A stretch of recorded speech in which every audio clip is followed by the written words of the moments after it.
Hello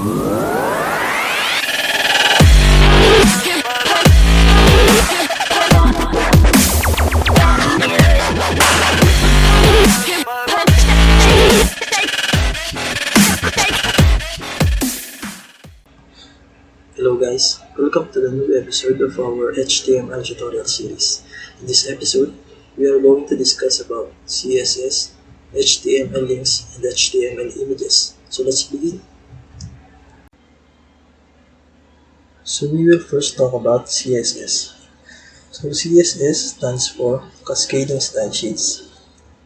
It is used to format the layout of web pages, and the word cascading means that the style applied to a parent element will also be applied to the child element, unless you specify something else to the child element.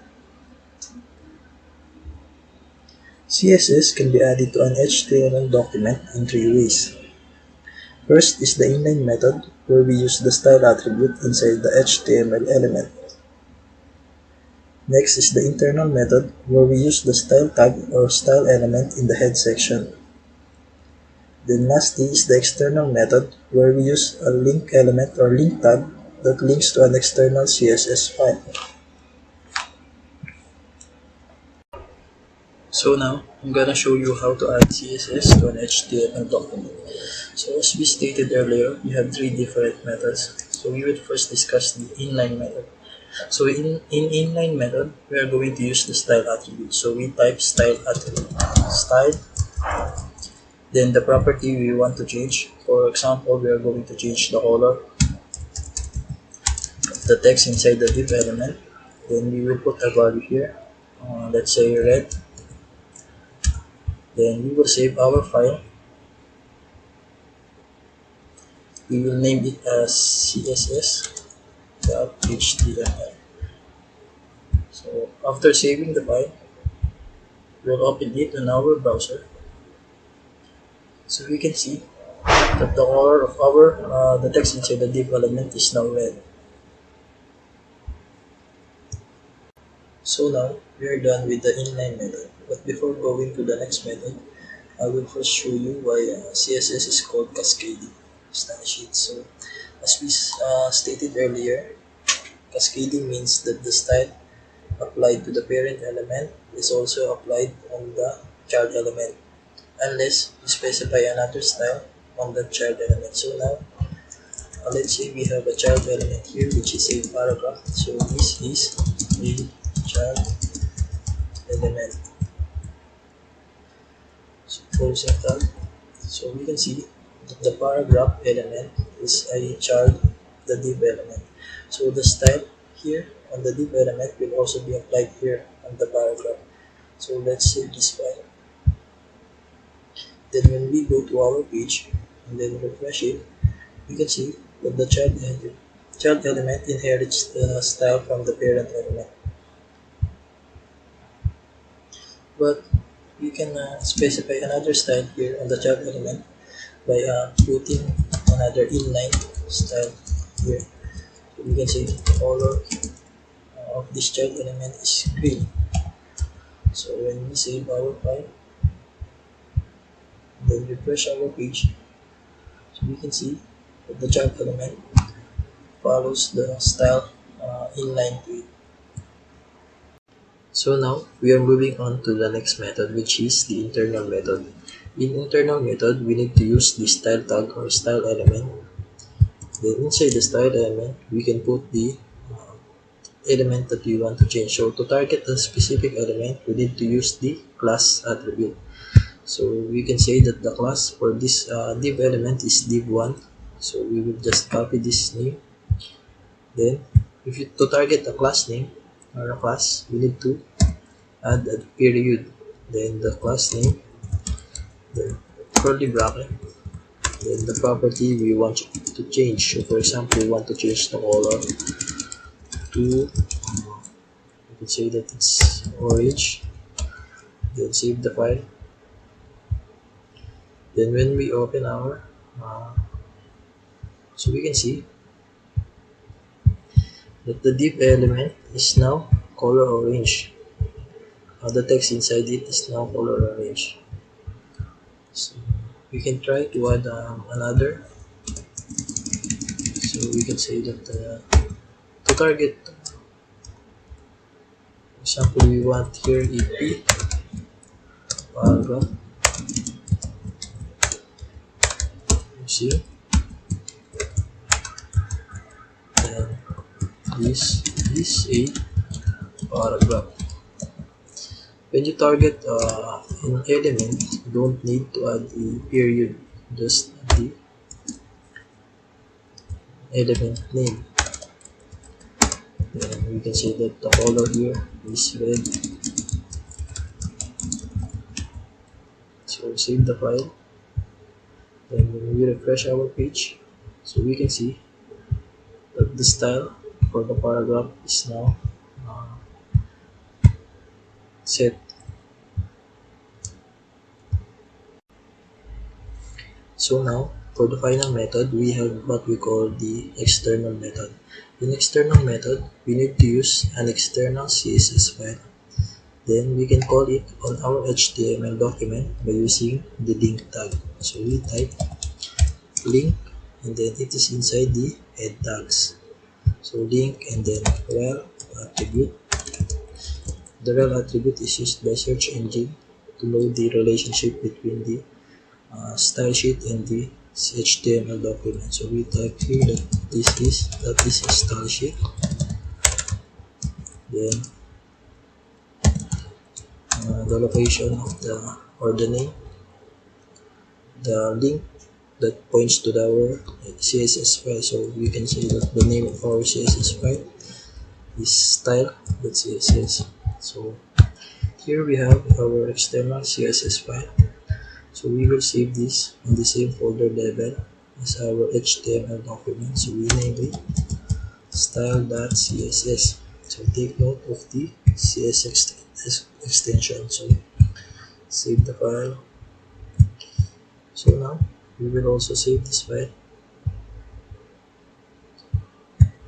So we can see that our HTML document is now linked to our CSS file. So we go to our page, we can see that we don't have a style for the elements yet. So when we refresh it, we can see that the style from the CSS file is now set on the HTML document. So we can try to change the color here to blue and then save this file. We can see that the HTML document or the elements here also changes their style. So that's it for how to use or how to connect CSS styles on our HTML document.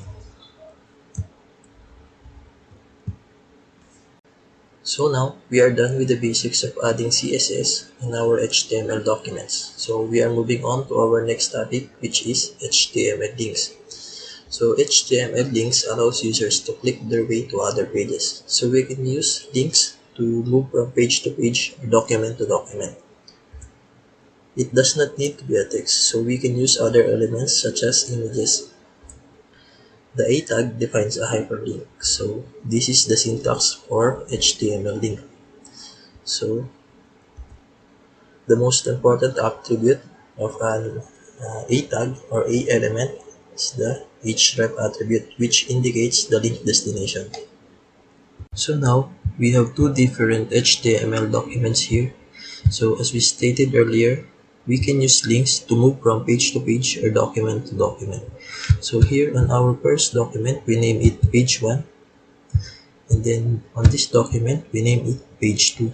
So as you can see, we have here a text that's stating that this is page 1. Then we use break element just for separation. Then we have here a link, and then this link points to our page 2 document. And then here on our page 2, we also have this a text stating that this is page 2. Then we also have a break element just for separation. And then we have a link that points to our page 1 document. So we save the file. Then when we open our file on the browser, So we can see we have here the text page 1. So if we want to go to page 2, here is the link to page 2. So when we click this link, we can move to the page 2 document. So when we click this one, so we can change the text here. So this link goes to page 1. Save the file. So this one must be this link should be a link to page 1. So when we click this, then this is page 1 and go here. So that's how we can use links on HTML. Another thing to note when using HTML links is that we can use other elements, not just text. So for instance here, we have an image element. So later we will discuss how to use images in HTML, so don't worry. So here we have this, as I stated, we have here an image element. So we just added the src attribute. Then we just used an image from the internet. So we added the style attribute. So we can apply what we learned earlier. We just set the style of the width of the image to 500 pixels. And then here, you must enclose the image with the a tag or the a element. And then we have here the href attribute, which points to our URL. Here, I just used the URL of one of our videos here in this tutorial. So we just save this file. We will save it as image link and then HTML extension. So we save the file. So after that, we will open our file. So as we can see here, we have an image link. So when we click this page, we will be redirected to our YouTube videos, one of our videos. You can open it in a new tab. So we will be redirected to our the link that we used, the URL here on the href attribute. So that's it. So just remember that we can use other elements, not just text, for the our links. Another thing to remember when using HTML links is the URL that we use on the href attribute. So we have two types of URL. We have the absolute URL and the relative URL. When we say absolute URL, it contains all the information necessary to locate that resource. So for instance, this is an absolute URL. We can see that we have the protocol, which is HTTP, and the domain name. So here we have the domain name, which is sample.com. Here we are accessing the root directory of that website. So for the relative URL, it typically contains only the path to that specific file that we want. So for instance, we are accessing the images folder on the image.png file, which is on the same site as the file that we're gonna use. So the relative URL can only be used when we are accessing a file on the same site. So to see how it works, we have here a sample document. So we can see that we have two different links here. The first link is using a relative URL. So this URL points to our file here, named page1.html. So it will be located on the same folder as this document. So while the second link is using an absolute URL. So we can see that we have here the complete information on where we can locate the resource that we want. So we can see we have here the protocol, which is HTTPS, and then the domain name, which is youtube.com, and then the resource that we want to access. So this URL points to our video, which is also included in this tutorial series. So we will gonna save this file. We will save it on the same folder, same directory as this page 1. So we will name it as link.html. After saving the file, we will open it on our browser. Oh, I'm gonna open this on our browser so we can see that we have here two different links. So our first link, we can see our first link is pointing to our page1.html, while the second link points to an absolute URL. So we will try to click this one. So we are going to the file here, which is link this page one. We are accessing this file here. So when we click this one, we are going to the youtube.com video. So you can see that we have two different URLs. You can open it on another tab, as you can see, and then this one, another tab also. You can see that we are accessing, and first is the relative URL, and then an absolute URL. So now we are done with our first two topics, which are HTML links and CSS. So now we are going on with our last topic for this episode, which is the HTML image. So HTML images can be used to improve your web pages. The image tag or element is used to embed images to a web page. The image tag requires two attributes, namely src, which specifies the path to the image, and the alt attribute, which specifies an alternate text for the image. So this is the syntax for an image element. So we can see that we have the src attribute, and then it will contain the path to the image, and then the alt or alt attribute, which will hold an alternate text whenever our image can be displayed. So for example, we can have a sample document here. So this is a sample HTML document. Then we have the image element here, and then we have the src attribute, and the value of it is sample.jpg. This is the name of the image, and it will be on the same folder level as this document. So you can see that this is the sample image. So we also have the alt attribute. So whenever our image is not displayed, this text will be shown. So we will save this file on the same folder level as I said earlier. So this, we will name it as image.html. So after saving the file, we can double click it.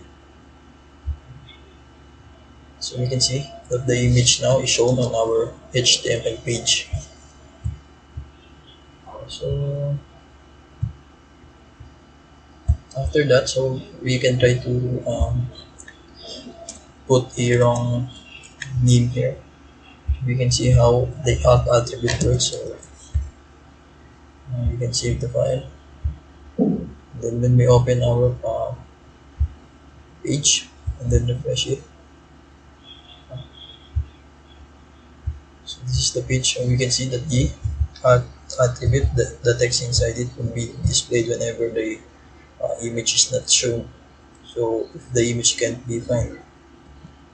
So just like links, we can use absolute or relative URL for our image sources. So for instance, we can see that we have here a sample document, and we have two different image elements. The first element is using a relative URL. So it was accessing an image on the same folder level as this document. So it was accessing the file here.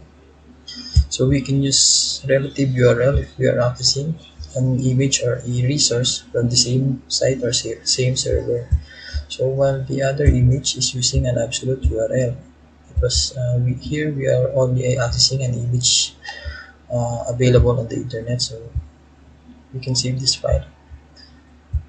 This is the image .html file. So we will open this one. So we can see that we have two different images. So we can adjust the style. We can add the style here. Put a width, and then for instance we can say it was 400 200 pixel image. You can also do that here. Just let the height be an auto height. So width also is 200 pixels. So we can save this file. So we can refresh this. So we can see that we have two images here on our page. So that's it on the image. So the image also has an attribute. We can set the width directly. So we can say 300 pixel. And then remove this tab. And then save the file. So we can see that the image already have an width attribute, but it is better to use.